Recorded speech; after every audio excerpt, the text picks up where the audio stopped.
लेकिन क्या बीजेपी के अंदर इससे इतर एक और रणनीति बन रही है? सवाल इसलिए क्योंकि पूर्व मुख्यमंत्री वसुंधरा राजे का विधानसभा में रोजाना उपस्थिति दर्ज करवाना बहुत मायने रखता है। विधानसभा में लगातार उपस्थिति दर्ज करवाकर राजे ने कुछ अलग ही संकेत दिए हैं। ये रिपोर्ट हम आपको दिखा रहे हैं, जरा देखिए।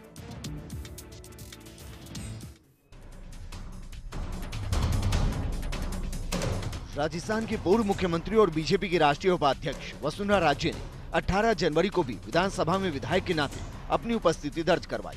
राजे 15वीं विधानसभा की शुरुआत से ही प्रतिदिन सदन में आ रही है, लेकिन पिछले 4 सालों में देखा गया है कि चाहे विधानसभा अध्यक्ष के चुनाव का अवसर हो या फिर राज्यपाल का अभिभाषण, सभी मौकों पर राजे उपस्थित रहे। 18 जनवरी को राज्यपाल के अभिभाषण पर भी राजे एक विधायक के तौर पर बैठे रहे। विधानसभा का ये सत्र 23 जनवरी तक चलेगा।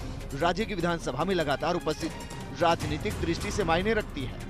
11 दिसंबर को प्रदेश में बीजेपी की हार के बाद से ही राज्य के राजनीतिक भविष्य को लेकर अटकलें लगाई जा रही है। विगत दिनों राज्य को बीजेपी का राष्ट्रीय उपाध्यक्ष बना दिया गया। तब यही माना गया कि राज्य अब राष्ट्रीय राजनीति में सक्रिय होंगे, लेकिन विधानसभा में लगातार उपस्थिति दर्ज करा राज्य ने अपने विपक्षियों को संकेत दे दिए हैं कि राष्ट्रीय उपाध्यक्ष बनने के बाद भी वो प्रदेश की राजनीति से दूर नहीं होंगे। राजनीतिक प्रेक्षकों के मुताबिक वसुंधरा राजे सिर्फ बीजेपी विधायक के नाते हुए विधानसभा में रोजाना नहीं आ रहे। 2008 में चुनाव हारने के बाद भी राजे विधानसभा में बहुत कम आई थी, लेकिन 2013 के चुनाव आते आते राजे एक बार फिर से प्रदेश की राजनीति में सक्रिय हो गई थी। पहले प्रतिपक्ष के नेता और फिर बीजेपी के प्रदेश अध्यक्ष बनी। चुनाव में जीत हासिल कर सीएम भी बन गई। 2018 का चुनाव भी बीजेपी ने वसुंधरा राजे के चेहरे पर ही लड़ा। हालांकि एक बार बीजेपी और एक बार कांग्रेस के राज के चलते बीजेपी ने प्रदेश में सत्ता गंवा दी।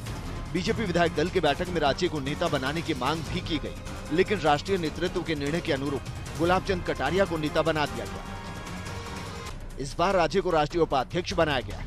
अब देखना होगा कि विधानसभा सत्र के बाद वसुंधरा राजे राष्ट्रीय राजनीति में सक्रिय होती है या फिर प्रदेश की राजनीति में अपनी सक्रियता बनाए रखती है। अलबत्ता रोजाना विधानसभा में उपस्थिति दर्ज कराकर राजे ने संकेत तो दे दिए कि उनका जुड़ाव प्रदेश की राजनीति से ही रहेगा।